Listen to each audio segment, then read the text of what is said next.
Is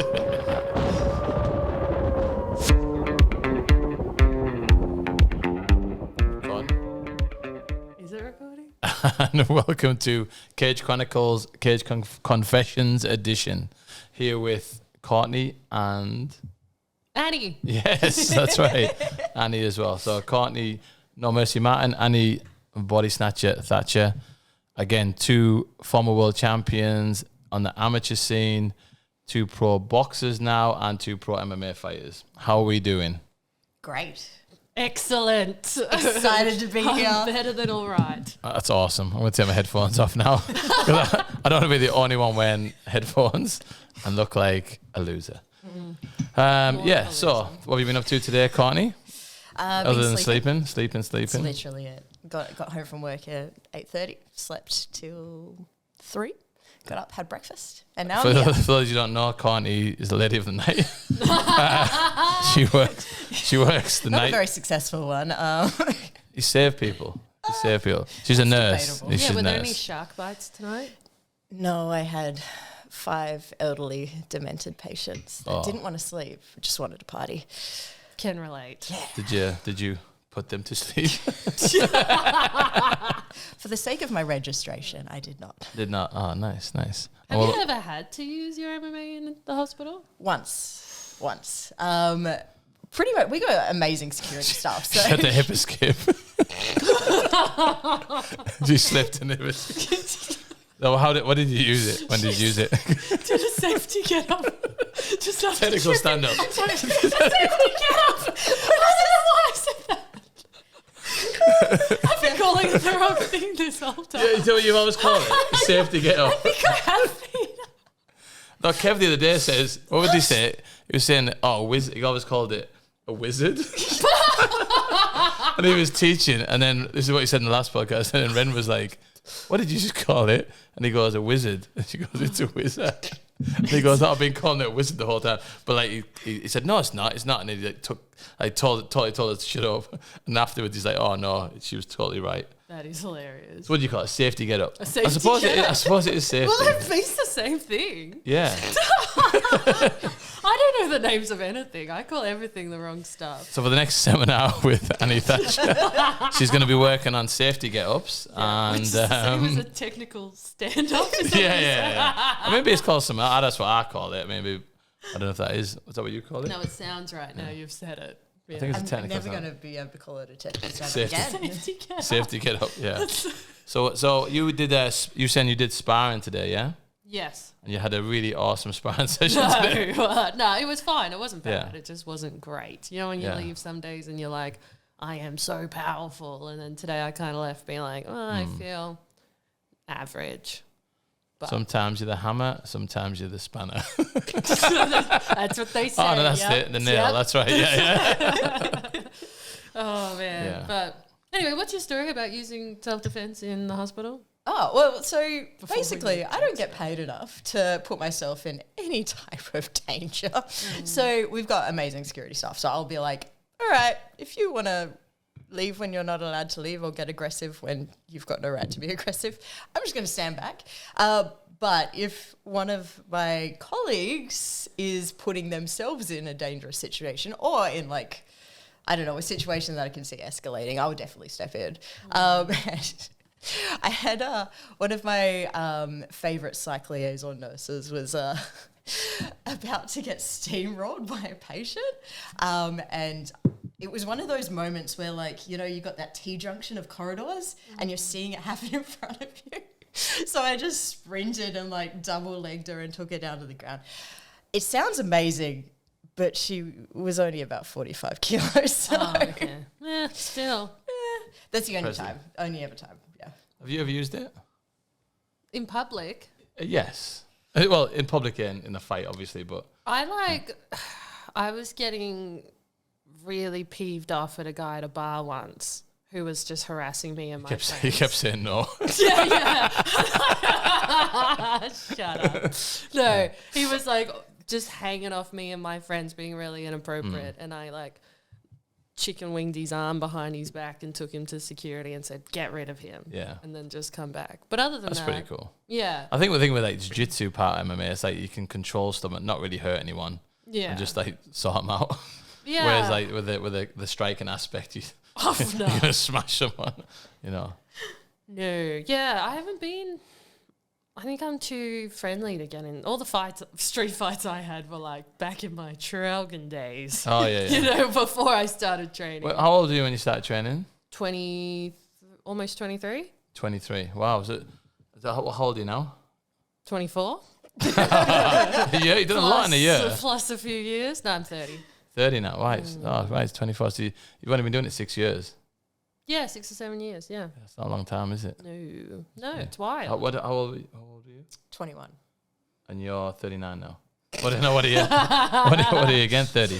31. 31, So yeah. November this year, my 10-year anniversary. I think it's the second time I've brought this up on the podcast. What- I what- hope you remember it. Yeah, you're gonna get the special medallion that we all get at 10 years. It's a wolf, like a hairy wolf medallion. Yeah. Everyone's got one. Yeah, it's good. But I think every opponent I've ever had has trained longer than I have. So Yeah. I just had to like. Some reason I just thought you trained longer. I don't know why, but why did you start training? Because I was like just a hot mess. And I was like, I don't really have any reason to wake up in the mornings. How sad does really? that sound? But yeah, I just didn't have What like. do you mean by hot mess? I just didn't have like, I dropped out of uni and I didn't have any career aspirations, didn't have any like thing that I really loved in life. And I thought, I'll start something and get better at it every day. And then I thought, well, what would I like to do? And I remembered Holly Holm kicking Ronda in the head. Yeah. I thought, I want to kick people. Who doesn't that And then, inspire? like, yeah, I didn't even know what MMA was. I Were just you- had seen that clip. Were you from like a sporty? You've done sports before, like before that. Yeah, I So did, what like- sport were you really into before that? Jazz ballet was my jazz So what? dancing. Jazz Bit of- dance, really? Yeah, I was a jazz dancer. Because you couldn't And really tell by. I was never any good Oh, at it. right, okay, yeah. At a lot all. of contemporary. Yeah, I did everything. I did netball, basketball, tennis. I just loved sports, but was just Yeah. never any good at them. Because you were baseball. Yeah. You're back to it now. Yeah. With the baseball. Love it. When I watched her play baseball the other day, struck out every time. No, I was videoing each one, but then I made the video look really good, didn't I? Yeah, because you cut it off. It was just. By like, I put it on the backwards. strike in slow mo. So she's there and she's like doing all the warm up and everything, and then she's like slow mo. She's like about to hit the ball, and I just like stop it, but it makes it look really good. you should have just put it in rewind, so it looks like instead of the balls getting hit, it's like you've somehow like the ball's heading out. And then first place you trained was ACSA. No, it was I was in Warrigal at Yeah. Costa MMA. Kale Costa was my first coach. Right. What was his background? He had originally a taekwondo background, but then did kickboxing and Right. got into MMA. He fought Kit Campbell while Oh, I was really? there. Yeah, Wow. so he was kind of active in Hex and stuff. And So obviously jiu-jitsu as well. yeah, he was yeah. when I met him, he was a jiu-jitsu purple belt, and I think he got his brown belt while I was there. Hmm. So when I moved to Melbourne, I'd never met a black belt. Right.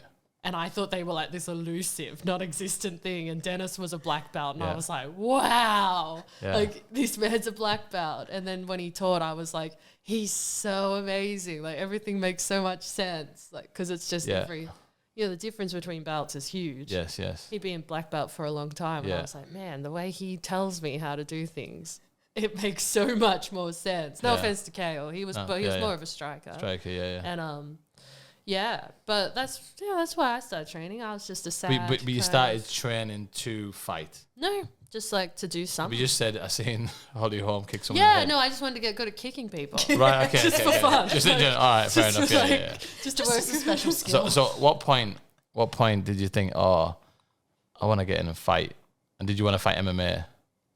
Yeah, I chose MMA because I couldn't decide between grappling or striking, Yeah. and was like, because I didn't even really know what MMA was till I moved to Melbourne. Mm. And someone's like, oh, you do jiu-jitsu and striking. You should do the MMA class. And I said, what's that? And they said, that's where you do everything. And I was like, what? It's amazing. This is legal? Yeah, because Yeah.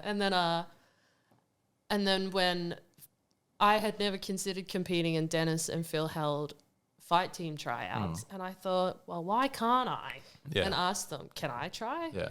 And Dennis was like, well, it's so funny. I actually like did PTs with a guy in Melbourne who said that he watched this conversation and it was like almost life-changing for him because he's like, I saw you ask Dennis and Dennis said, you have to do this, this, this, and this, and I'll let you be on the fight team. Like you do your tryouts and that's what you have to do. And I said, apparently, I don't remember this, he said, I looked at Dennis dead in the eyes and said, I'll do anything. Which I was like, and he like, this guy said, he's like, yo, I watched it. And I remember that conversation. And he's like, and then you did literally everything he told you to do. Yeah. And he's like, and I thought, wow, that was so amazing that she actually held her word. Yeah. And look at how well she's done. And I was like, that's really nice. That So you what was, remember that. so what was the list of stuff like paint his house, wash his Yeah, car, watch stuff? his car. Yeah. There Nice. was a blood sacrifice Like- and a ritual she had to go Oh, on. yeah. Stop dancing in the gym.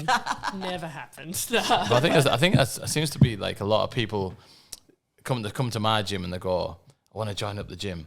Oh, and by the way, how long does it take to fight? And I'm like, have you done anything before? And they go, no.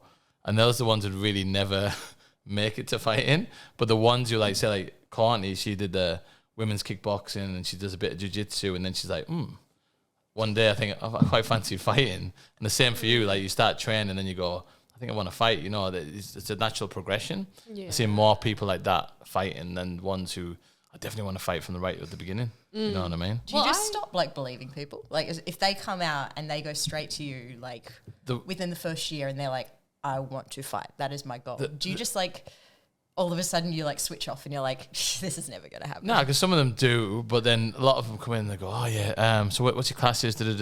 Oh, I really want to fight. I've never done anything before, but I want to fight. I was like, oh, cool, that's brilliant. You know what you want to do? Sweet. And they go, I'm going to train every day. I'm going to train 7 days a week. I'm going to do 3 classes a day. And then they really try and do that. And then like 4 weeks later, I never see them again. Yeah. You know, they go too fast, too soon.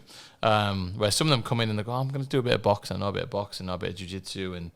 And then they start doing that and they go, what's that striking thing? I might start doing that. And they start progressing into it. And then suddenly like, oh, I think I want to do MMA. So yeah, everyone's got different routes, but I just find it, some people come in and they go too full on too soon. It's like, I hope you can make it through because you're really, really positive about this, but sometimes they don't make it through. I think it's also like a matter of action speak louder Yeah, than words. exactly. Yeah. So I'll take everyone at word value and then I go, okay, just do this, this, and this. Like I said, like Dennis said. And then some people don't want to do that. They want to just go the easy route and then they don't really get very good. Yeah, there's no such thing as an easy route. Nah. But you know what, Ramel was saying the same thing about when people are like, I want to fight and whatever. And then, but he said Big Al from the pit. Yes. Before he started fighting, Yeah. he was right into bodybuilding. And he Yeah. said the same thing. Ramel's like, oh, you should try fighting. And Yeah. Al goes, nah, man, like, I know what I'm like. I'm Yeah. obsessive. If Yeah. I start it, I'll just Yeah. go nuts and I won't do anything else. And then I'll just want to fight everyone. And Ramel was like, all right, big guy. You know, like, whatever. That's what Yeah. everyone says. Yeah. And then when he started fighting, he did just do it Yeah. every day and tried to fight everyone. And Ramel was like, okay, Yeah. well, He does know you himself. proved me Well, wrong. some of them like do like a sport or they do like an activity, whatever it is, and they're just so focused on it that if you do switch their attention just slightly to the martial arts, then they just get like totally focused on it, and they're really good ones to train. I think we're talking about neurodivergence now. Like, Yeah. yeah, we're just doing about what's the statistic between ADHD and autism and fighters? Strong. Yeah. So yeah. So when you start, how old when you started doing it again? 21. Yeah. 21. Yeah. And then how long before you had your first fight? I reckon 5 years. 5 years, and for you it was really soon, eh? Nah, you were fighting before I was fighting. Because I watched your fight with Annie, that was 5 years ago. Beck as well. Sarah. Yeah. With who? Beck Sarah.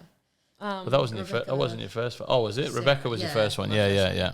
Yeah. Do you So- know what? I think I was meant to come watch that show and I had Yeah. a car accident on the way. Really? Yeah, isn't that We could crazy? have met that day. Because I and was meant to, hated each I other. think I Who was meant to knows? fight on that show and it got cancelled. And I was like, it's all right, I'll go watch it anyway. Had a car accident. And then I called Mum and I was like, this is such a bad story. I was like, Mum, I've had a car accident. I don't know what to do. And then she was like, well, since you're already having a bad day, I'll just tell you. The dog died. Oh, and I was just like standing on the side of the road crying like, well, fair enough. Like, you didn't want my day to get any better to ruin it again. But like, isn't that just like, I was meant to be there. Mum's so funny. But yeah, that was the worst day ever. But that sounds like a bad day. It's not a good day. It's terrible. But yeah, it was like, it must have been a year or like year and a half after I started training. Yeah, you had your first one. Yeah. And first amateur MMA, Dennis said that I had to do like 10 novice kind of inter-club sparring days at least, and had to do that's 10 so jiu-jitsu smart. comps and 10 this and 10. Like, he had all these rules. I didn't I didn't do 10 jiu-jitsu comps because I'm not a millionaire, but like... I know, it's like, but like $200 each, please, plus this, plus that. But I also suspect he just said that as like to see if it would turn me off. And it turns you on. yeah, dude. Yeah. I was like, yep, I'll do it. So no, but I think that, especially with the interclub stuff, I think it's like really important, because that's where I came from today. I was really late coming here because it lasted longer than I thought. But I took everyone to Gav's gym today, and then a lot of the guys who want to fight or have had maybe a couple of fights, getting the interclubs, getting them nerves again, stand in front of people, because everyone thinks, oh, going to go spar at a different gym, when they haven't been to those interclubs before. And these were ones like 2 at a time, everyone watching. They think, oh, it's going to be the same as in the gym. Like, it's going to be the same tempo. I'm like, nope. It's going to be like really fast. It's going to be really hard. Like, they're going to be controlled, but everyone's watching, so you're going to get really tired really quick. And then, but everyone did so good today. And we had like, I was really proud of everyone. It makes a huge difference. Phil at AXA would take us to heaps of them. Phil's the Muay Thai coach, yeah.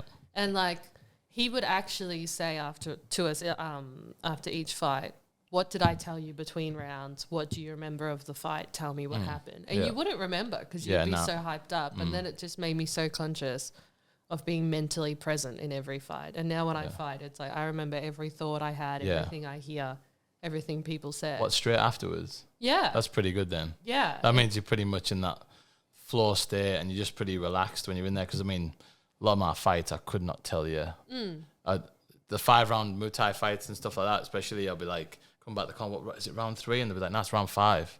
I'm like, oh. And then what happened? You know, like, I've knocked a couple of guys out in the Muay Thai, and then they've gone, what did I knock them out with? I don't even know what I did. Like, I know I was throwing my hands. They went, oh, you did the right cross left hook, and then he just landed. I was like, all right. And I just couldn't remember. I was so like nervous and so like anxious about everything. So yeah, I mean, to do that, it's pretty impressive to be able to remember everything. Yeah, I think Phil just made me so conscious of it, and it was like my goal to get to that place of like, oh, I'm thinking clearly while I fight. Yeah. To make those decisions. Like, there's no point having fight IQ if you're not thinking while you fight. No, exactly. So it's not IQ, it's like muscle memory kind of. Do you remember what you think? Bits and pieces. Yeah, I fixate on certain thoughts. I remember what he tells me in the corner because I think we really drilled in like slowing our breathing down and focusing on what you're saying when in the corner. So like the first couple of fights, you know, all you're worried about is like, oh my God, I'm dying. Like, I can't breathe. This is ridiculous. Like, how am I this unfit, or like, how am I this out of breath? When really you're okay. Yeah. But it's just all that like, just all that like anxiety. Yeah. So like really slowing down in the corner, focusing on your breathing, and then focusing on what you have to say. And like, you've asked us a couple of times to repeat back what we've said in the corner, like in between rounds. So that really made me kind of like, okay, this is the time for us to really think about what we're doing and listen to what Steve's got to say. But when it comes to like what happened in the actual round, like bits and pieces, like flashbacks, always, like always bits and pieces. Never like I could like minute by minute could tell you what happened. I'd be like, there was a time when I threw a body kick. Did he throw a body kick back? Yeah, I think he did. Yeah. I was trying to remember it, and I couldn't honestly remember until I watched the video.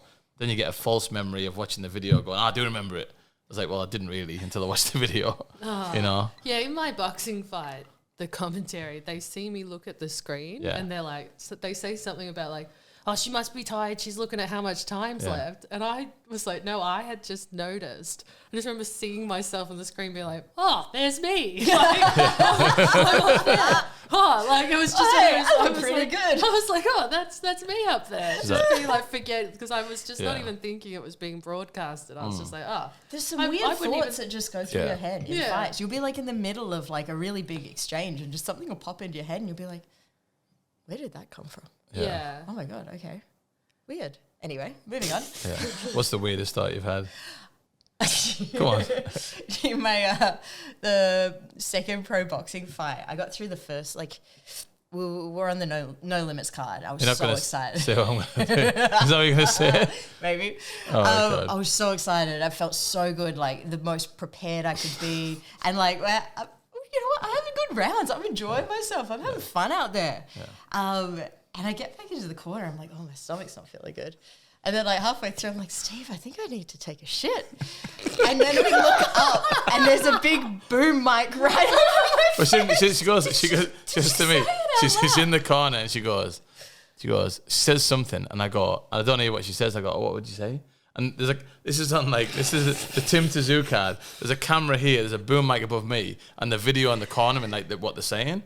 And then she says it again. She goes, I think I need a shit. And I was like, cool. I was anyway, moving on. I was like, but just keep your jab up. And I was like, there's nothing I can do about that right now.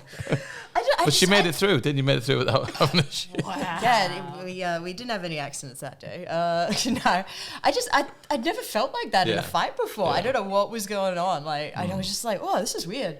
My stomach's not feeling great. What? This is, anyway. Cool. I'm listening to Steve. In the back of my head. I'm like, far out. I really need to go to the toilet. Now I'm thinking this is That's going okay. viral. We're good. I wish. Win or lose, we're getting views here. Oh God. And then I think like I don't know, but I haven't watched it back. But I think during that round they cut to my opponent's corner. So then I went. Because then I was like, oh man, I gotta buy this to watch it. See, I want to watch the fight, but I want to see what's said in the corner. How can I cut this into a reel and just repeat it over and over again? Because that'd be so funny, and you know I would. That'd be good. Yeah. Break it out on the birthday. But it's matter with some of the things. I remember we getting taken down at one of my fights. One second from last one. I'm doing all right. I slipped with a head kick, landed on my ass. The guy jumped on top, but I ended up in guard. And I started thinking of some random stuff when he's in my guard, like not sexual. I was just like, no. But I was starting to think. I was thinking about his walkout song or something. I was thinking, that's a cool walkout song that he had. Like that. And I was like, what are you doing? And I started like continue. But I'm like, I must have felt relaxed. I don't know, but I was just thinking about some random stuff in times. But Annie's looking at us like she doesn't think about anything else with the fight. I don't think about it. This is why Annie's a professional. It's either her fight or she's finding her reflections so that she can check out. And I'm like, oh, that's me. How am I doing? No, I remember thinking when I had my amateur title against Pippa, she was on my back, and I had this thought that was like, I might lose this. And then I thought to myself, I never once thought I might lose this fight. Yeah. And then was like, oh my God, I can't lose this. And then you just see me like just somehow get out and stand up. Yeah. And it's almost like my brain was like, you're not losing this. That was the day we first met. Was it the day we first met? Well, we kind of didn't meet. We met from afar. Yeah. When was the first day you both properly met? It was Amsterdam. Yeah. But we were Annie fought a Singapore. Singapore. It was Singapore. Yeah. But Annie fought for that title on the same show that I fought for my title. That's right. So we were at the bar, knocking back a few whilst watching you fight. Yeah. Oh, we did watch your fight because then you had a massive crew, Yeah. And you won. That was the best. And you went, and everyone was going crazy. I was, who's this girl? Like, I sold over 50 tickets that night, and that was honestly the best moment of my life when they swarmed me and started chanting, and I had tears in my eyes, and I was like, oh my God. Yeah, that was amazing. Yeah. But then the first time we properly met you was in Singapore because you were sharing a room with this one. So great times. What did you think of Courtney when you first met her? I know. Well, I thought she was going to be meaner. She always looked mean backstage. I reckon we fought on a fight show before that. Because I remember the first time I saw you guys, someone pointed at you holding pads for Frank and said, oh, that's his son. Oh, He yeah. trains. Which I think every time I see Frank Yeah. when I'm drunk, I'm like, the first time I ever saw you. And he's probably like, you tell me this. Every time. Every time. But he's probably drunk as well. I'm like, who are you? And then Courtney always looks so serious, and I thought, she looks a bit mean and Little nasty. bitch. Yeah. And so when we got put in the same room at Singapore, I was like, oh, this will be interesting. So what was, it was just interesting when someone meets someone for the first time, what's your thoughts of you? That was your initial thought about her. Well, she had a bald head the first time I saw her. Oh, so that's she right, yeah. she looked savage. Yeah. Like, so I just, and then when we spoke, I was like, oh, she's wonderful. Yeah. And then after a few days, I was like, I can't live life without this woman. I was like, why have we been on all these shows and we've just ignored each other? And we will brand ourselves with the same tattoo. You both got the same tattoo on the same. Yeah. What After a few days. What tattoo did you get again, guys? 1125. That was the prison number, right? Yep. Yeah. That was the hotel room. Singapore prison cell. Where'd you get That was yours? On the foot, temporary. wasn't it? Yeah, mine's on my foot. Yeah. Good choice. I get asked about this so much. Yeah, At me It does look too. like- especially, and I'm always like, I don't have the patience for this. Yeah, I It know. looks like some How do kind I of prison explain? thing. It does. doesn't it? Yeah. I know, because we were Yeah. like, I was like, I don't want it cursive. I don't want it all girly and stuff. Yeah. And then he did it, and I was like, cool, prison fun. Awesome. But yeah, everyone asked. Even Blair Smith asked about it the other day. And I was like, he goes, what's that? And I go, that's my prison tat. That's my cell number. And he went, yep, got heaps of those. And like, I laughed, but was like, are you kidding? I'm kidding. So I was like, Blair, what just happened? But All right. hilarious. So we're going to have to round up part one because we're running out of time. We're going to go to our sponsors, Manscaped. Modelo, the official beer of Change right. Confessions. That's all I drink. That's whiskey. To your tires.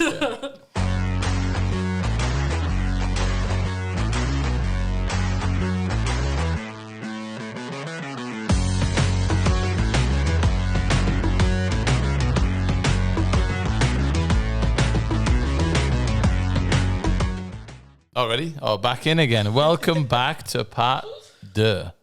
For two. French for two. So before we Get it. We get it. Un. So before we, you do French lessons, don't you? What number are you on now? I think I'm up to like 685 or something. Right, so I'm going to ask you to It's say been a something while. and just think, see if Oh, you no, can do it. please No, don't I'm going to put me ask on the you, right? spot. So the easy stuff first, panic, right? it's real. Easy Okay. stuff, right? So, hello, my name is Courtney. Salut, je m'appelle Courtney. Yeah. Ça va? Comme ci, comme ça. That's the first thing you taught me. Yeah. Yeah. I haven't been started teaching my the French. I don't know lessons. French. I did it at school, but My downfall is okay. you. Can you tell me the way to the patisserie? To the what? Tourne gauche. See, I don't know the answer, so I'm not sure. I think that says turn right. Oh, I'm turn pretty right, sure okay. gauche is it's really right or left. I got a 50-50 chance, right? Do you reckon you go to France and they have a little No. No? No. Because Robin might be, never know, she might be at the Paralympics. No? Okay. Young Robin, I Maybe could not. be your interpreter if you Yeah, want. exactly. We won't get Go very to far. France. Should Yeah. we do a trip to Paris as a gym? Actually, I went to Segway. I went to MMA Factory in Wait a Paris. minute. You're saying as a gym, you're not part of our gym. Part of your gym. Just part of the family, Do you know what? Your Annie. gym is an episode of Friends, and I'm Yeah. Janice. Exactly, yeah. I turn up and I'm like, oh my God. And the gym's like, oh no. She's back. You let her in. Yeah. And we never see James Wong again. Oh, I love James. I think he loves me back. I think you have a good relationship. He likes you. He's just Have a too good shy to relationship. say, so Yeah. one day. What were you going to say about France, the MMA thingy? Oh, yeah, Go okay. on. Before I was so abruptly Why are you told. holding your shirt like that, by the way? Anyway. Okay, go on. Yeah. No, I went to, when I was in Paris, I went to MMA Factory to do a class. Yeah. And then they were just so, you know what it's like? You do an MMA class, it's like you don't have to do it in English. Yes.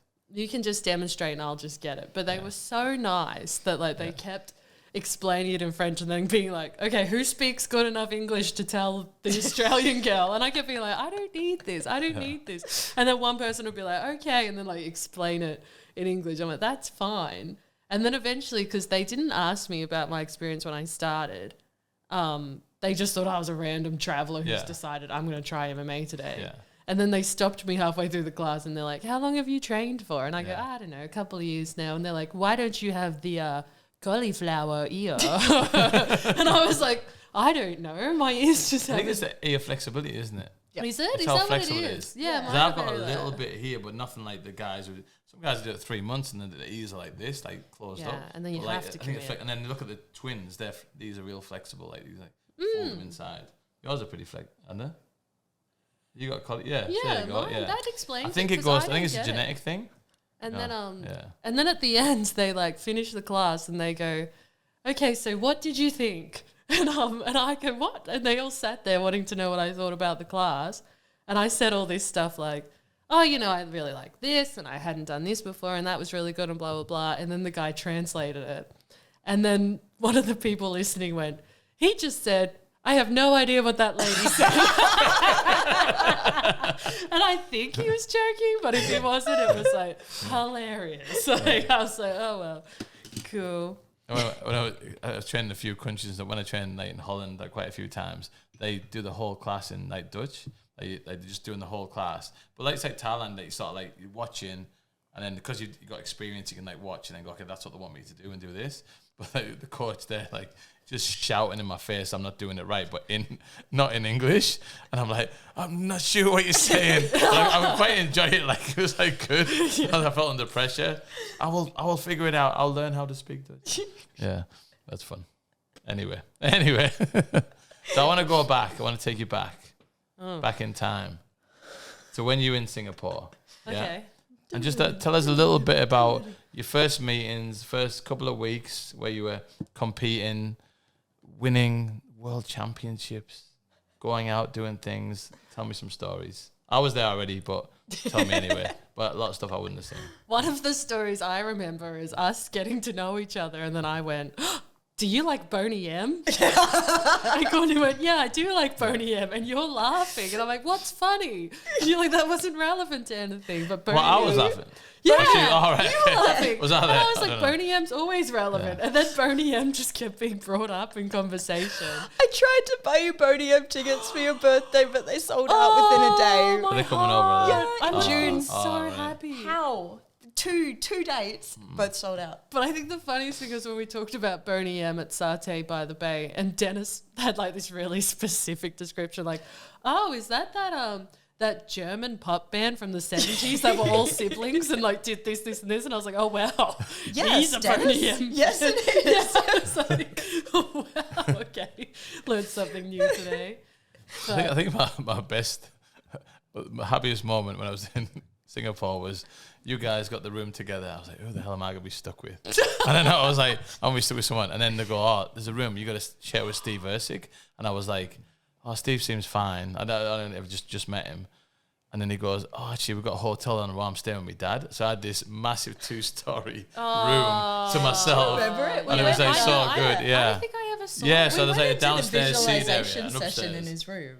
I thought that was before the room. finals. No, we went into his like big, because it was like a loft. To the downstairs bit. I didn't let you have my upstairs bit, but you were in the downstairs. You must have done you guys can be on the couch. You must have done a different no, you were there. visualization. I swear to God, the visualization was in our room, and Steve literally said, Stop laughing. Yeah, don't you laugh. And I was like, I'm not laughing. She goes, I'm just really enjoying it.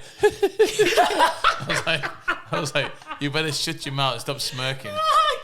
Switch the light off. And I was just like, but it was so funny because we've been so silly for a few days for you to go full serious. And I was like, don't ruin it, Annie. But was like lying there like, I try not to. This is why I would never do it again. I know, I loved it. Yeah. I loved it so much. Oh, Singapore was just the best. That was. I like Singapore anyway. I've been a few times to Singapore, but it's really cool place. So much stuff to do, except when you win the one championship. And they were like, I was going in the taxi, and I was like, oh, after the fight, do we get, because it was like COVID time, I was like, do we get to like go around for a few days on Singapore?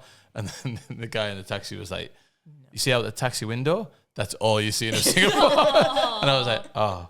And then we're in separate rooms, and then we're like, you have to be a day apart, and then we can let you be together when we get the test results back. And so we've just been on the plane together. We just sat in my room like this. But yeah, it was that wasn't the best like Singapore trip. Then they let us like go into each other's rooms, so we could like play board games and stuff and like pass the time. And then Steve would be like, "I really feel like going for a swim." I'm like, "Cool, go do that." I don't. I'm going back to my room. And then Steve's like, I can't go without." Because it's like being in prison, right? So you're stuck in your room, and you had to book time to go to the gym. So we'll book time in the morning, get used to like, because it was an early fight, 8 a.m. fight she had, and then we had to book time for training. To use the swimming pool, and I was like, "Oh, we don't go for a swim." And she goes, "Oh, you can go for a swim." I was like, "I can't if you don't go, because I'm not allowed to go. They're gonna let you have time in the swimming pool if it's you." But I can't go by myself. So she had to come. She didn't want to go in the pool, so she'd go there while I'm doing my little laps. I love your laps. You just walk back and forth. Yeah, I was like, don't be stuck in the room all the time. I was like, stuck there playing tackle cat with you. Every day he'd be like, so can I do my laps now? Yeah. To book Your it up. old man laps. Yeah, I love it. Because like when you say laps, you picture you getting in the water doing like these ones, and you just. I do some reps. I put your favourite song. I put Good Morning song on for you. Good morning. Nice, yeah. I love stealing that. Oh, God. That was good times. So I want to talk about... I want to talk about your next fight. Because you got your next fight. But actually, tell us about your last fight. Oh, yeah. And then... What did you think of my last fight? I loved it. Excellent. Thank you. So good. Took a bit too long for me, but no, I'm joking. That was really good, very, very impressive. And then you've got your new fight. You've got your new fight coming up. And who's it against? Where's it at? What's happening? Macca in Macca-Jean. Yeah. In Sydney on Eternal. First time fighting on Eternal. That's pretty cool. It's taken a while. I know. I'm going to make them love me, and they will regret not having me on the show before. I'm like, you've been missing out on the Annie show. Or they regret putting you on the show. Yeah, well, that too. I don't think I'm not really sure is the fact of not wanting you on the show. I think it's like there's no one to fight. Yeah, I know. Yeah, but so Macca-Jean is a very good kickboxer. Lots of experience kickboxing, and then she blue or purple in jiu-jitsu? She's blue now. But she's done a lot of competitions in blue. Yeah, she's been working on her jiu-jitsu. Yeah. And she showed it in her last fight. Yeah, she's definitely... And can you just give us a breakdown, step by step, of your game plan to beat? No, I'm joking. Actually, I had a discussion with someone the other day because they asked me and I was like, well, first of all, I take her out for a nice dinner. Seafood, whatever she wants. And I win her over with my personality. And then we date for a while and I meet her family.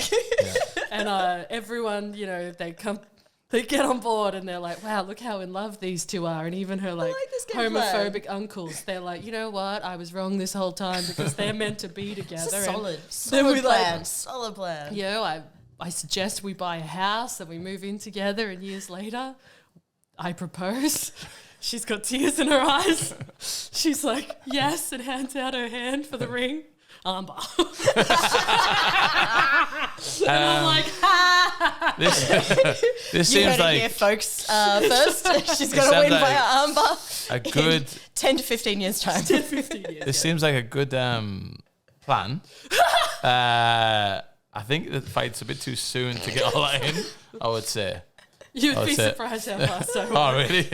Yeah. You've got, what, 9 weeks? 10 weeks? 9 weeks. Yeah, heaps of time. Yeah. Lesbians work fast. Yeah, well, that's what I'm hoping. It's my first time, but I'll get there. Yeah. Nice. Cool. Being a lesbian, I mean. Yeah. Let's set the record straight. Annie is straight. I know it's hard to believe, guys. Curse my straightness. Men are hard work. How Do you want to talk about your dating life? Yeah, come on. How is your dating life going? Burst into flames. I don't have much of a dating life. Are you not? Oh, okay. No. Oh, okay. Nothing really to report. All right. Okay. Yeah. No, everything's just kind of like meh. And then I'm like, why do I ever date when I could just be training? Yeah. So you think the dating is a issue because of the training or not? No. No. I think that dating's an issue because when you get into such deep passion. Well, this is the thing, right? When I first started training, I had a boyfriend, and he wasn't a bad guy, but he just wasn't a great boyfriend. And I loved training so much, and I'd come home to talk to him about it, and he didn't want to listen. Right. And I thought, man, I fucking watch you play football. I don't even like football. You're not even that great at football. Sorry. He won't be watching this.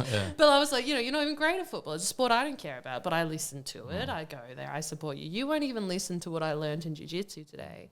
And then I realized I love this more than I care about him. Yeah. And it was like my first kind of experience of like, oh, this is love. Yeah. This is something I truly love. And if he's not listening, I'm out of here.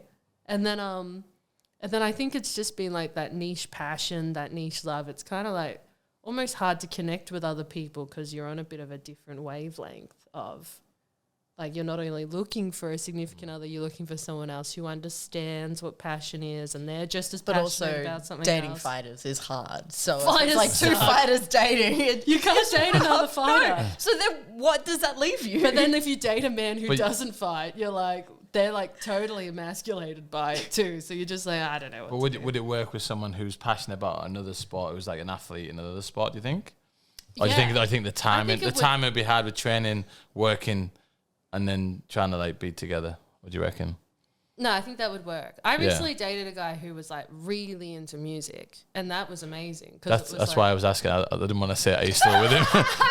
And then when you said no, I was like, okay, I won't ask about it. Yeah. I know we're just friends now because he's amazing. But but it was because he's in Melbourne. It was like, long distance. Oh, is he Melbourne? Yeah, I thought he was here. And then he's like traveling and doing this stuff. So it's very much like we really like each other, but this is really hard.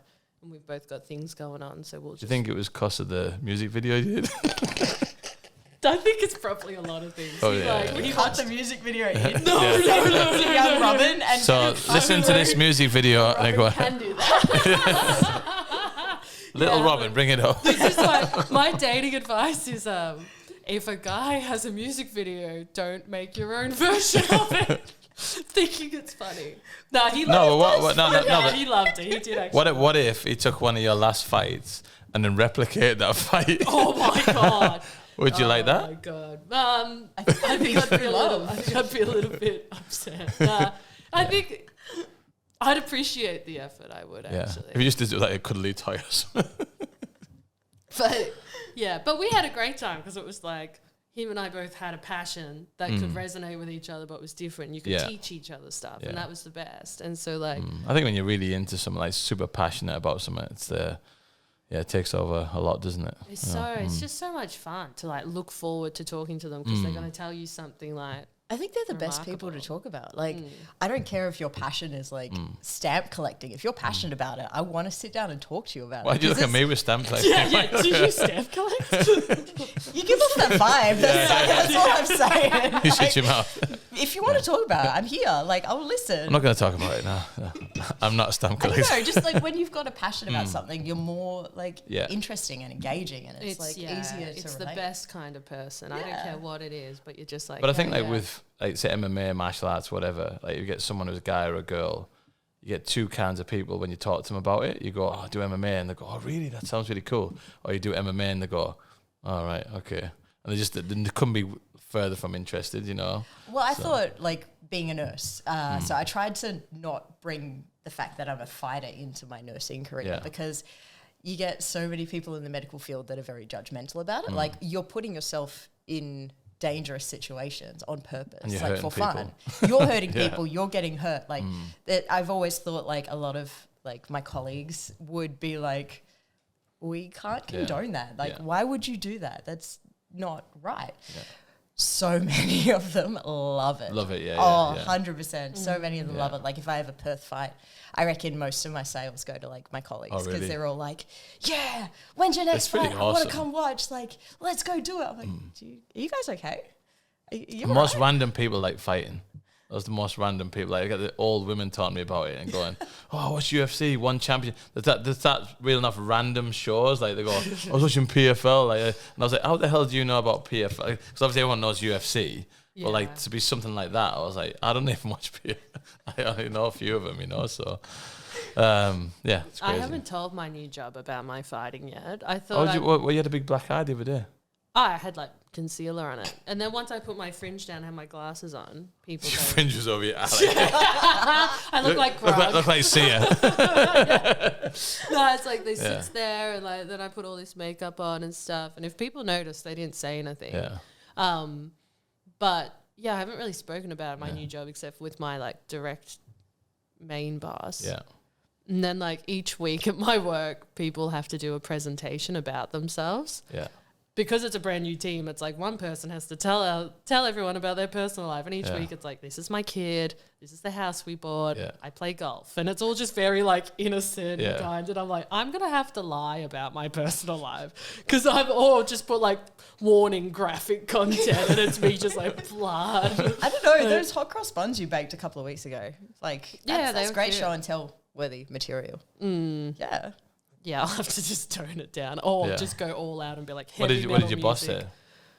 My manager, he said it just kind of come up because he was talking about music and I was like, oh, music's your thing. Yeah, that's cool. And he was talking about producing his own music and he goes, what's your thing? And I didn't really say anything. And he's like, what is your thing? Like concerned. And I said, I fight, but I haven't really spoken about it yet. And he was like, oh, okay. And we had a chat and then later on we had drinks after work and he's like, you might be the most intimidating person I've ever met. And I go, I'm not intimidating. I'm really nice. And he's like, that's what makes it so intimidating. He's like, you seem so friendly and normal. And then like in your personal time, you just go off and fight people and not like tell us. It's probably because you went, I fight, but the first rule of Fight Club is you don't talk about it. And I just broke that rule. So now. Low-key. How do you word it? Like for the general population, like if you were to say I do MMA, most would be like, What's MMA? what is that? You'd have to say, I do UFC. Yeah, I know. So how do you word it? I say cage fighting. Yeah, me too. It's like people, because that's what people see it as, and you're just like, that's what it is, cage fighting. Because MMA, they're like, what's the rules? What's that? What's this? And yeah. Human cockfighting.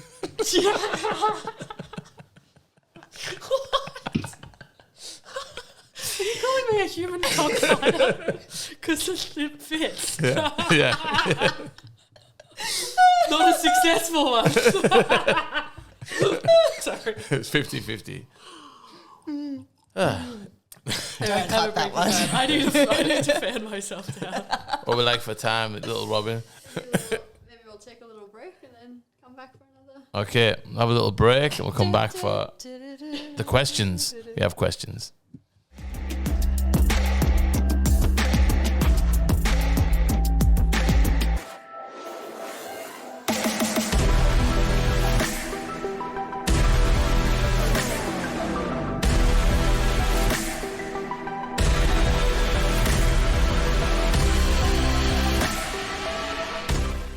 And we are back. Cage Confessions. We have some questions now. We've put it out to our 3 fans. Now we put it out there, and we always get loads of people sending questions through, hundreds and hundreds. But these, there was hundreds. These are the best ones we have. Young Robin. What have we got? What's the first question? Well, the first and probably the best question is how does Annie deal with all the dick pics that are sent her way? Well, So that's your question. Yeah. I just had to block and then solve my whole problem. No, I'm kidding. I don't know if I've got a proper dick pic. Never had one? Not fight related ones. People. What, a dick and a gee? Or boxing glove. Take one dick. Yeah. No, I like Hinge people have sent me dick pics and I just deleted Hinge because I was like, no, thank you. But after fights, Sorry, I'm totally naive, but which one's Hinge? What's that? it's just a dating app. Oh, it's like a Tinder thing. Yeah. All right. Okay. I thought it was for celebrities or something. No, that's Raya. I love All Raya. right. Oh, yeah? I love Raya. Yeah. Are you really? Yeah. It's like, that's a celebrity one, right? Yeah. Yeah. I don't know why. Are you taking a piss or not? I was like, I fight. Here's some links to my stuff. And then you have to like upload your best photos. Oh, And, so how do you? then they Oh, have wow, an that's crazy. They have an approval process. Is this So- how you met? Yeah. Last Yeah, guy? yeah, it was. Wow. Yeah. And yeah, I've talked to some cool people. I did match with a guy on PFL, but then I was Oh, like- really? Yeah, and one of his pictures, he had a photo with Darren Till, and I was like, "You're trying to use Darren Till for clout, but girls don't know who Darren Till is, like, so it's not working." And then there's But Annie you that's do. like, And but I was like, do. I was like, "Ooh, Darren Till, hello." Did it work then? Yeah, we had a chat. But I can do better. If I'm gonna get with a professional MMA fighter, they gotta be like creme de la creme. What were the best thing? So all these guys sliding your DMs, did they? No. Huh? Well, after fights, only creepy people slap into my What's the DMs. creepiest thing you've had? Well, after my last fight, I had a DM that said, "What's your height and shoe size?" and with requests for foot photos. Yeah. How much did you charge? I just What's the going rate? I did No? not You answer. can make good money from what Steve tells me. Yeah. I know. Sorry. From what Steve tells me. No, show us your feet. Yeah. I Pretty wanna nice. see what people Pretty No, nice. not free. And then yeah, just like I just know if any guys message me after a fight, they're looking to be like dominated.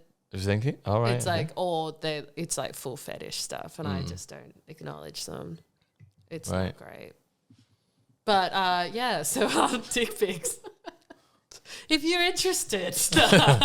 This is my handle. So what's the next question, please, Robin? Best experience you've had while traveling for MMA so far? Well, guys. Let me think. Best experience on traveling for MMA. But best, we've had so many. I think it's funnier to talk about our worst, which was like when we were in Auckland. And like, God bless Gamma. Gamma do some great shows, but the Auckland Gamma was very unorganized. And like, I was hoping to fight that day. I didn't get a fight that day. Courtney was meant to fight, and she was meant to fight around lunchtime. It got to like, It was like 10 fucking, p.m. yeah, it was Yeah. like Way 10 above. p.m. and you were fighting, and it was just exhausting. And then we got back to the hotel and we were like, screw it. Let's just get some Uber Eats. Today has been torture because I tried to get on King of the Ring because someone dropped out, and I was like, I'd rather fight on King of the Ring than this. Yeah. And they wouldn't have me, and I was like, what am I doing here? And we're in the hotel. We're literally, Annie's starting to float this idea of like, let's just go to a different promotion on like 2 hours notice on a fight that's not been like approved, but we'll do it and I'll get a purse and it will be like, I'm over this, let's go. And I'm like, Steve, I'm going to go corner Annie. We're going, I don't know where, but we've got another fight on a different promotion and you stay here with your fighters and just pull me out and I'm going to go corner her. Yeah, and yeah. then like 5 minutes later, Annie's like, of course this didn't work. I And was of course so they didn't hoping. accept I us. was so And I guess hoping. we're staying here.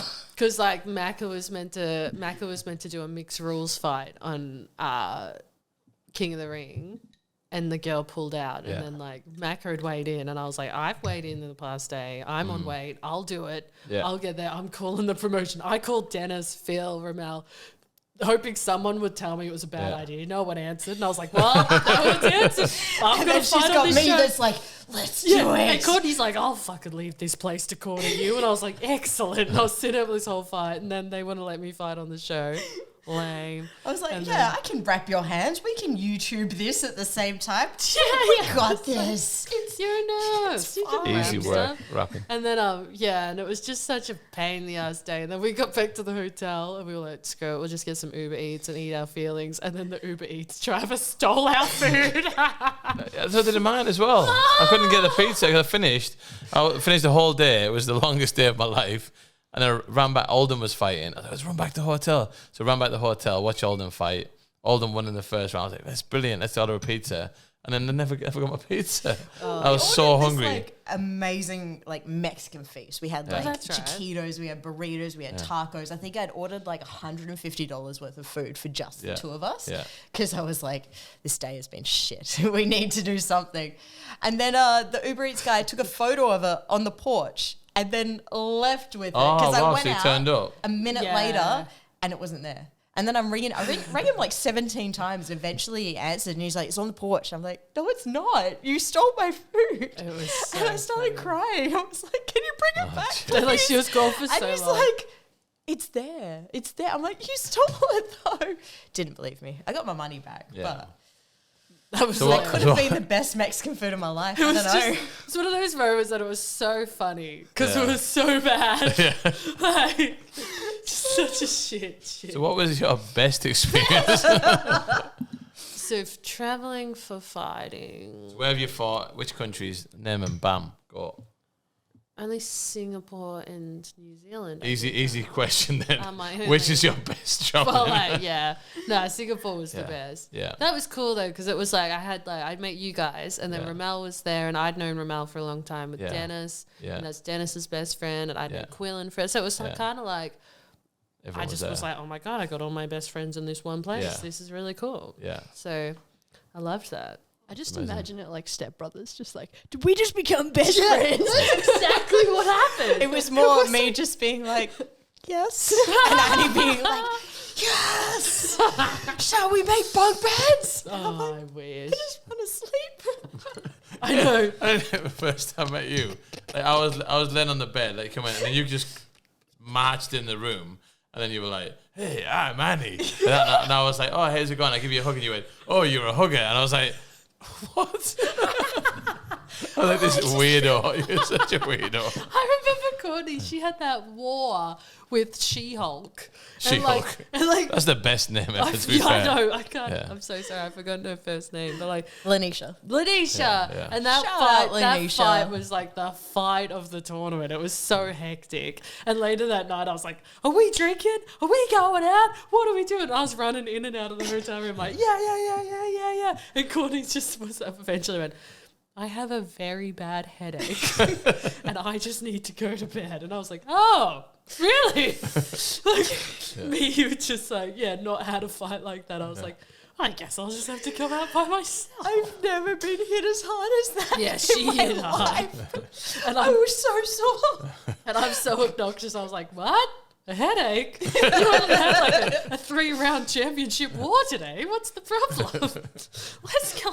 She come back after the first one. Come back. She goes, she hits really hard. I was like, "But you're still standing." Yeah. Oh, it was the best. I remember like Ramel was screaming, I was screaming, everyone was going crazy. It was the best. I think that's fight. because after the first round, all you guys are literally like a meter from the ring, and you're watching my eyes roll back inside my head whilst I eat these shots because I'm not like, my hand's down by my waist and I'm about to be knocked out, and we've got 5 seconds to go, and then I didn't.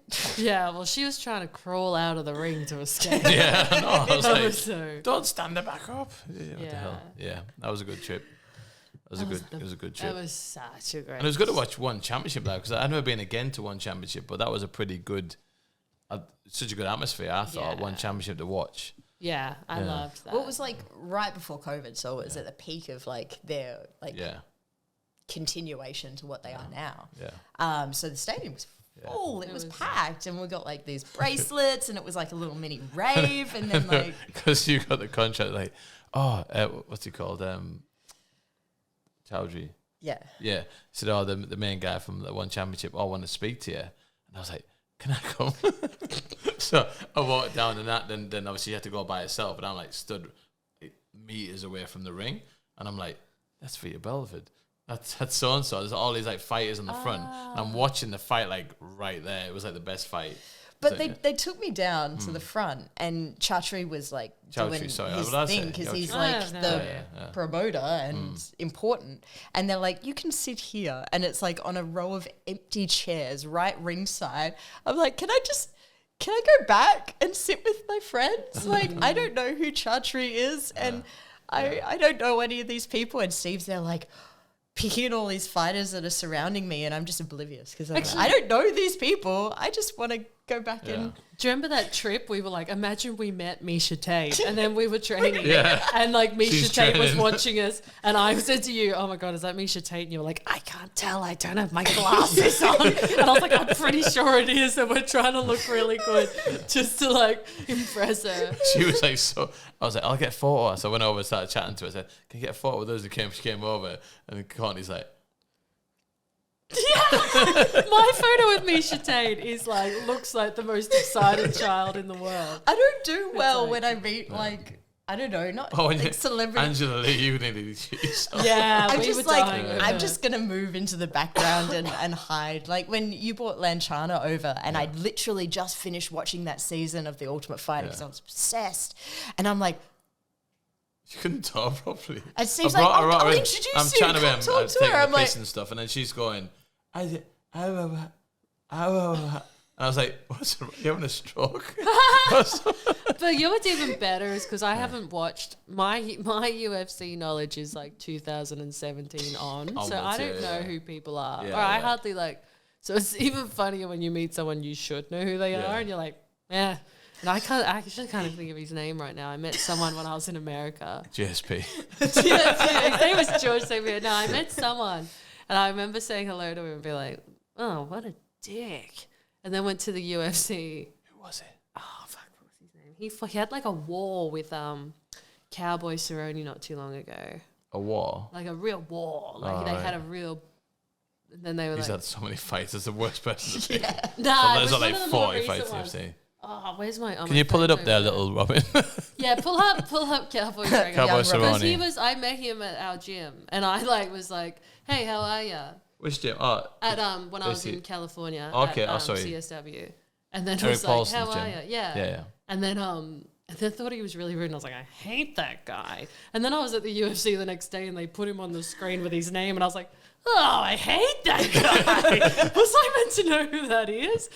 So how long ago was this? What year do you reckon? 2019, I went to America. So then you just had the fight then. And then another time, I training at CSW, this guy come up to me after like we had sparring and drilling and stuff, and he said to me like he was being lovely, but you know when it's kind of condescending, and he was like, "Wow, like he's like you did so much better than I expected."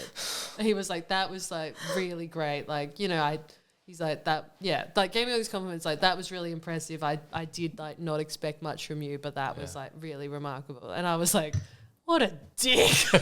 And then like when he left, someone's like, oh, he's the featherweight Bellator champion. And I was like, oh, well, I guess that's really nice that someone so remarkable said that. But I just all right, was like, young so Robin offended. has all of Cerrone's last opponents. You're not talking about Leon Edwards, are you?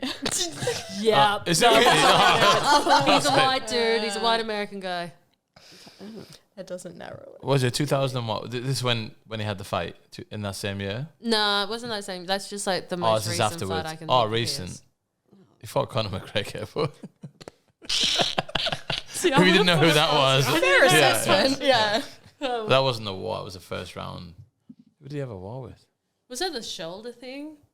Yeah, Conor McGregor was the shoulder one. I Yeah. know, and everyone thought it was all revolutionary. Yeah, and yeah, Ramel yeah. went nuts, being like, I've been using it for years. Brian Ebersol did this in this fight. Rah, rah, rah. And I was like, yeah, you tell him, Ramel. Jim Miller? That sounds Nah, like let me know. It wasn't Jim Miller. I wouldn't know who Jim Miller was, though. Jim Miller was my ex-boyfriend's dad's name. All right.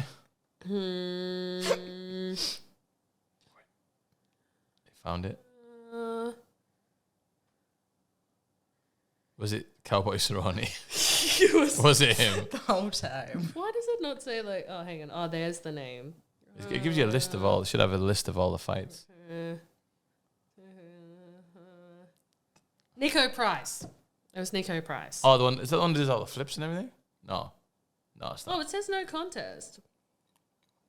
Which one's Nico Price? Overturned. This one. But yeah, see, Oh, you don't know yeah, who he yeah, is. yeah, Why would yeah. I know who he is? Because you're a professional fighter. I'm not a professional in watching fights. Anyway. You don't watch UFC much, or them sort of movies? No, I watch it now, but at the time I like. Do you enjoy watching? I do, but then sometimes I'm like, well, why did I spend all these hours on my Sunday watching this when I could have been training? I love watching. I get like a bit like, Mindset of a professional. Yeah. what? No, That's the truth. No, some of them don't. Some people like some of the guys who fight like they never watch anything, but like I love watching. I love like. just I think watching it's stuff. important to watch to learn. I think so. Yeah. I think it's really important. Yeah. But like, I'm always like watching fight, I'm sending stuff to like the lads or Courtney or someone like, see this move? And I was like, this is what you should do. And I was like, send them stuff. Oh yeah, Ramel sends the most random stuff of like just wrestling vids, or like you'll like look at your phone. Sometimes Ramel sent like 5 videos of things that you need to be like aware of. Yeah, like it's so, but like because it's the time it's on in Australia, it's like you waste your whole day. If it was on at night, I wouldn't care. You've done your whole day. Fair enough. Yeah. So then I get a bit behind. Yeah, I like watching the big ones. Love a big one. I know you do. Cheers, everyone. Another question. No, sorry. Oh my god, Next question. I forgot. We still got a few questions. Do we have any predictions on how Annie is going to beat her next opponent? Oh, go on. I would Our love... predictions. I love your ground game. I love seeing your ground game. Like, it was it's so fun to watch. And, like, the way you transition from, like, submission to submission and just, like, moved with your last fight.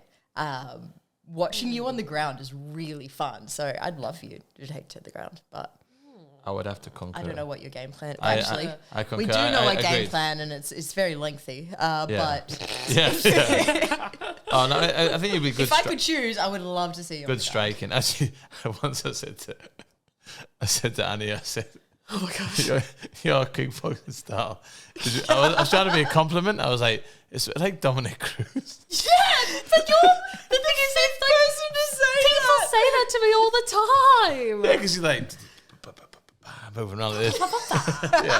But yeah, I really enjoyed the transitions on the floor, so that would be cool if that happened. Or the stand-up little bash away, you know. Your striking's like beautiful anyway, so It's But funny. you wouldn't that- dare you stand decide up to with do. their reverse psychology. Yeah, no, mine. I haven't seen myself grapple that much. So when I watched myself do that armbar, and I invert and roll over the top of my head, and I was like, I didn't know I could do that. beautiful. I was like, wow, that was stunning. Like, what was that? Well, as someone was that like- has rolled with you, like your grappling is great. Like it's so good. I tried to do that armbar on you, and you were like, swung your leg too wide. And fucking actually picked on me while we're rolling, and I was like, oh, fuck you, bitch. I was so mad. I haven't actually. And then she choked me. I don't But think I did. I haven't actually watched you guys grapple a lot. Well, who taps the most? Courtney barred me Oh, did too she? long ago, and I was like, you. she hasn't let me forget it since. And like I was fuming about it. I know. I'm like, I'm not a she competitive brings person. this up all the and I'm like, time. I'm like, well, if you want to, I'm fine. Yeah, I did knee bar you. I'm fuming about it. Yeah. You said the jokes were too easy.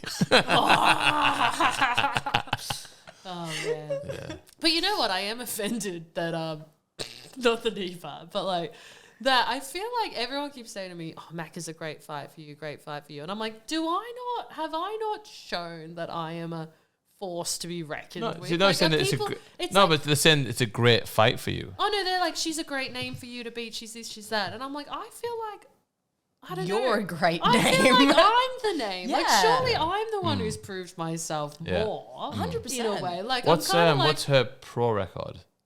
she only just had 1-0. her pro debut the other day. Yeah. Who did she go in? That Anna Russian girl. Right. Okay. Yeah. And that 'Cause I know Anna she's had a Russian heap girl, of like But like amateur She stuff. literally has just made her pro debut. yeah. Right, So okay, right. And so Yeah. she's had pro boxing and pro Muay Thai, I think. And But you- yeah, what I'm is kinda you- like, Yours is the 3-1. Yeah. Yeah. Cool. Yeah. and then I'm kind So of you're on more of the name, really. with yeah. all finishes.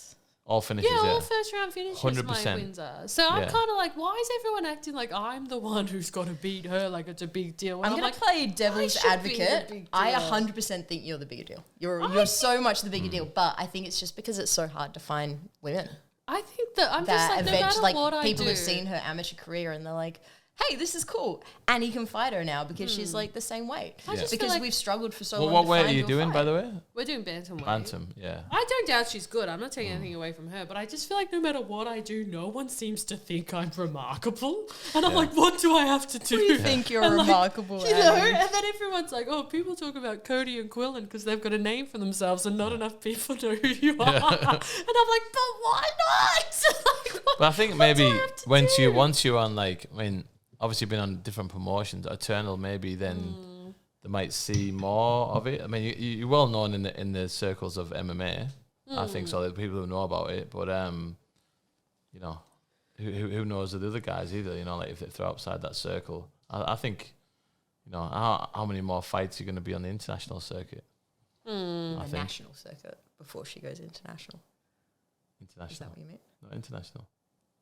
Yeah. How many fights before you go international? Before, okay.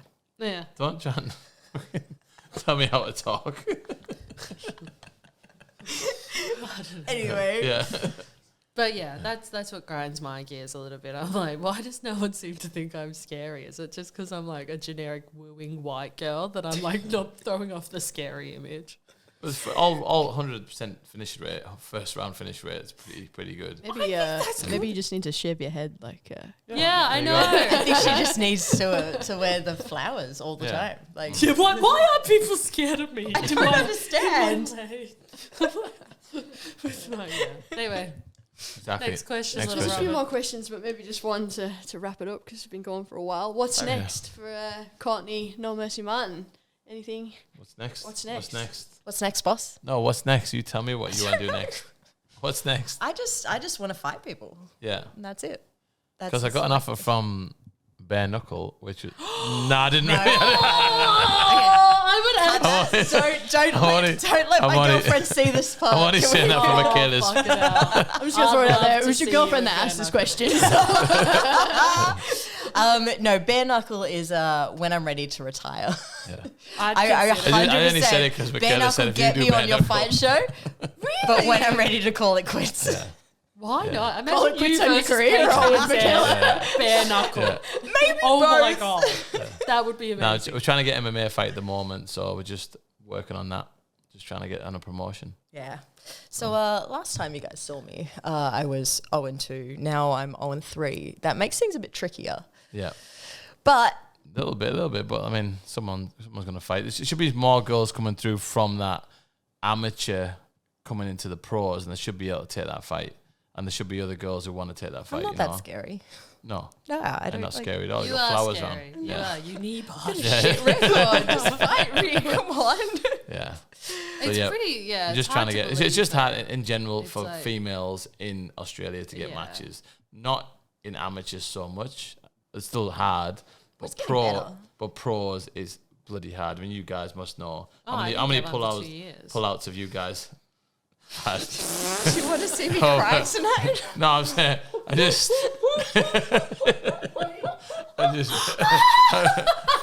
saying.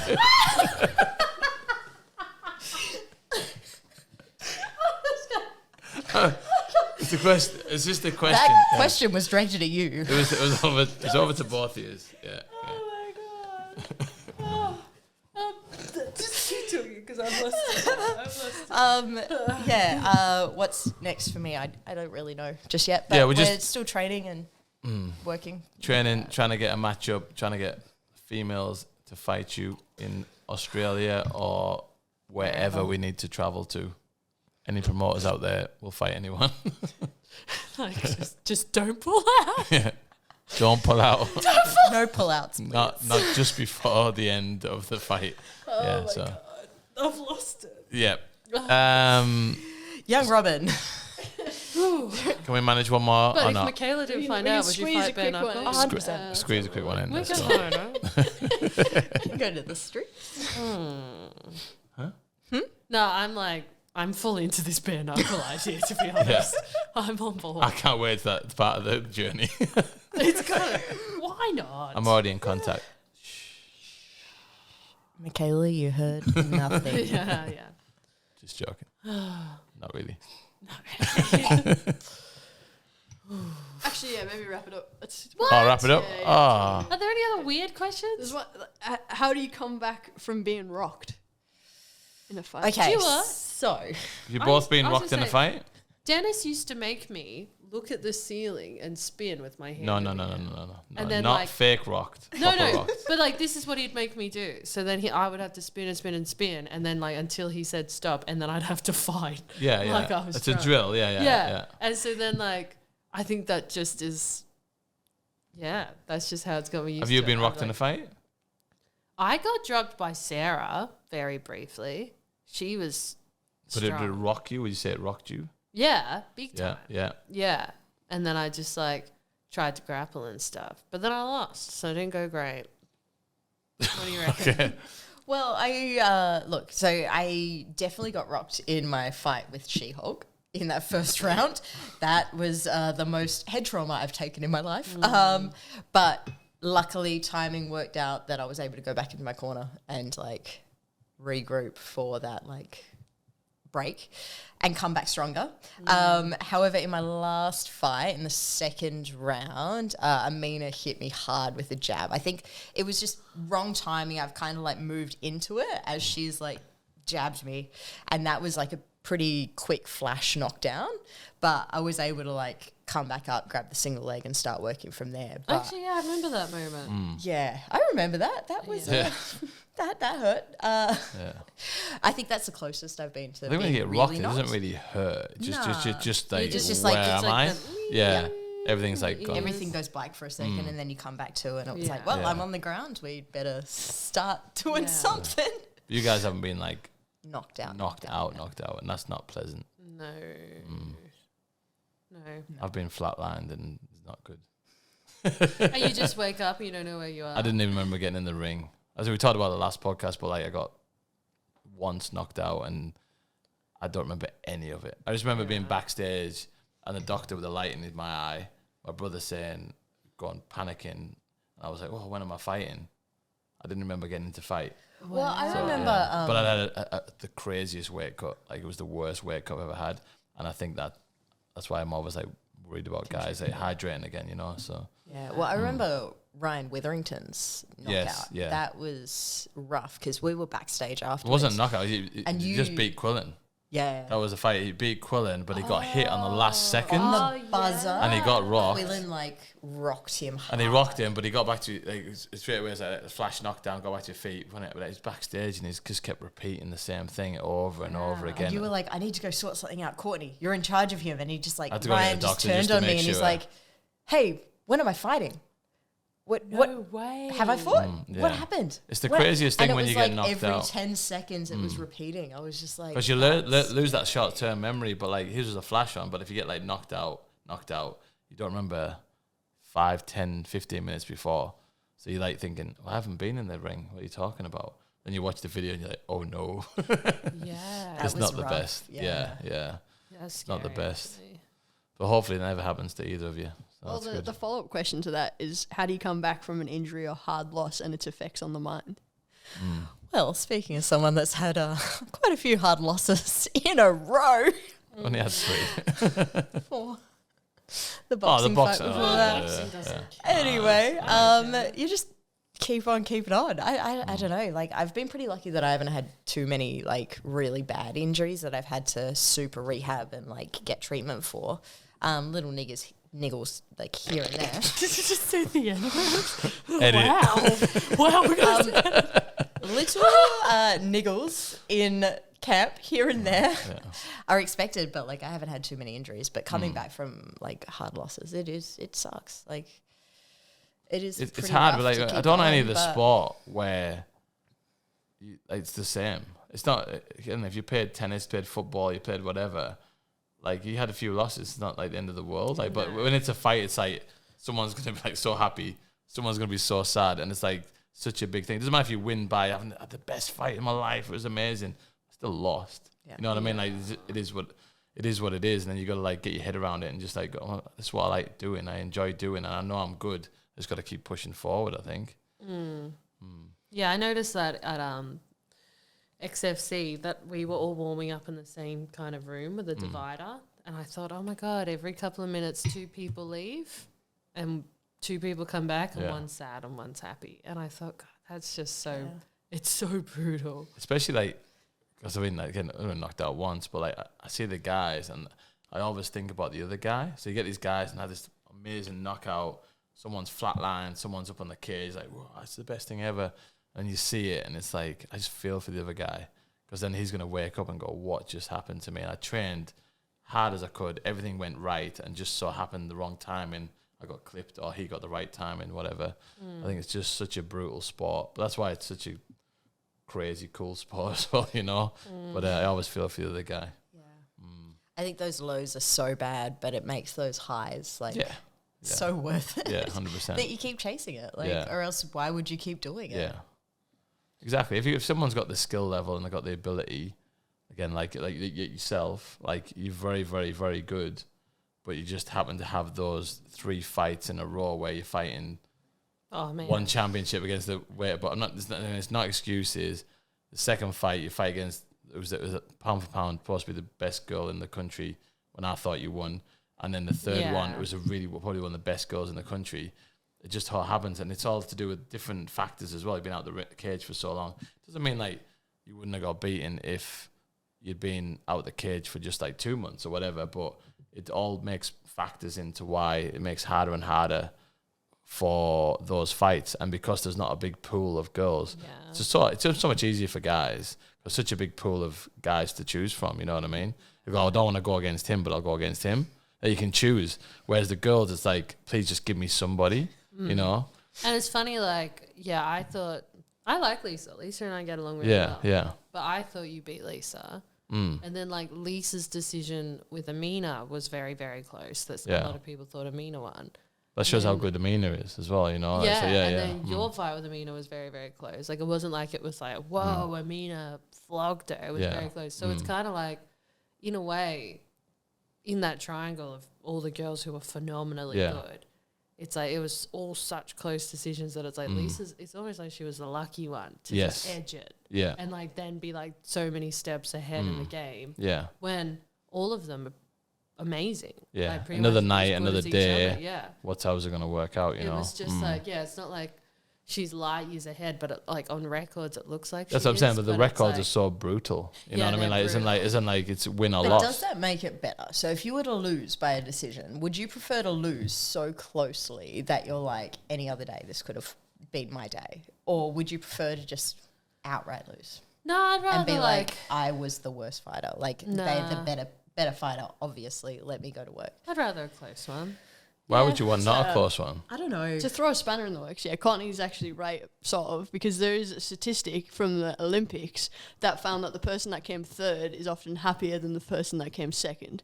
Because the person that comes third is just happy that they've won a medal, whereas the person that comes second thinks, I could have come first. But in fighting, you can't come third. No, you can't. But I get what you I don't know. mean. I don't Yeah, know. Sometimes frustration. it's like it'd be easy to be like, oh, they were just such an amazing fighter. Like there was no way I was going to be able The to thing do is, that. yes, they were an amazing fighter, and they just beat you. Again, nothing to like, I love Lisa, I don't want to take anything away from her, but if she had smashed you and smashed Amina and smashed everyone, like she did smash Wonder Girl, that was dominant, but it was like, had she have won those fights more brutally, she'd be in the UFC by now. So it is like having that close decision does bring her down a notch in a way. Yeah.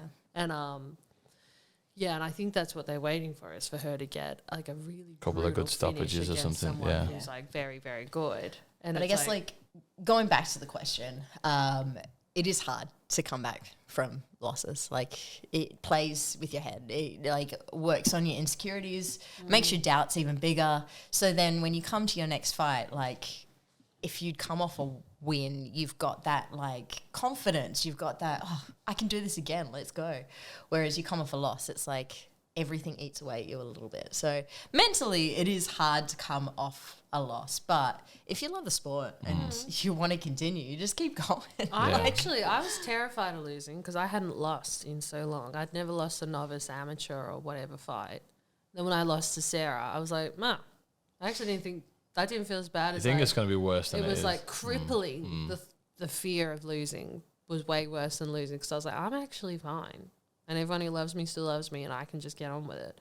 And then I was more so just in a bad headspace after COVID, because I'd spent that whole year inside by myself. Yeah. I lived in an apartment alone and couldn't leave it. And then the idea of fighting didn't scare me. It was just being in a room full of people scared me, because I hadn't done that in so long. So I actually just didn't even care I'd lost, because I was like, I just want to go see my family who I haven't seen all year. I'm done. I'm not happy. I'm struggling. Yeah. Let me out of here. But I was like, I actually don't feel that. And then I think it made me almost like more dangerous in a way that I was like, I'm not scared of losing. Yeah. I actually don't give a flying fuck. Yeah. I just want to have a good time. Yeah. And then it was almost like the best thing that could have happened to me at the time Yeah. to like just let go of that fear. I think you build it up, and then you have such a like you're both dominant in your amateur career, and then it's like when you get that loss, it's like, oh shit, it's what it's like to lose. You know, it's how you deal with it. I think. You know, you look at someone like Charles Oliveira. I think he lost like 7 or something in the UFC, and then he become like one of the best UFC champions. Then obviously lost against someone else, but he just changed it around. He's like, no, this is what I do, and then I'm gonna just keep pushing and getting better and better and better.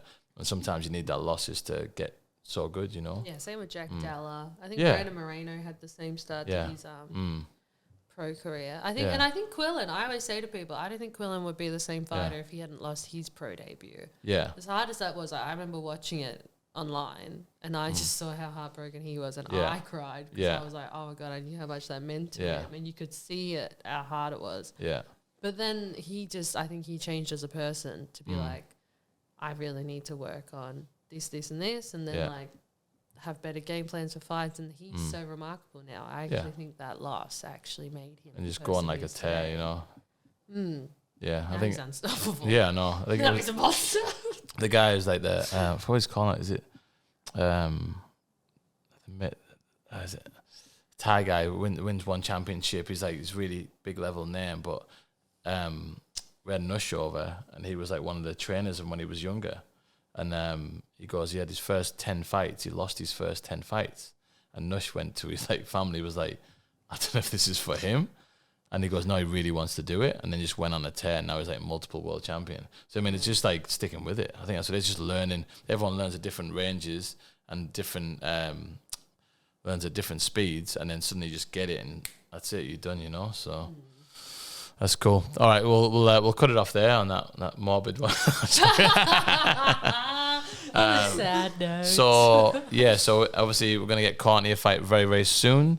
Annie's booked in for her next fight. Make sure you watch Annie on the fight and watch her win via. Oh God! What were we calling it? I don't know. Marriage. Bliss? Marriage armbar. Yes. Yeah, cool. And we'll see you on the next one. Big guest on the next one. Who is it? I can't say because I haven't got him yet. All right.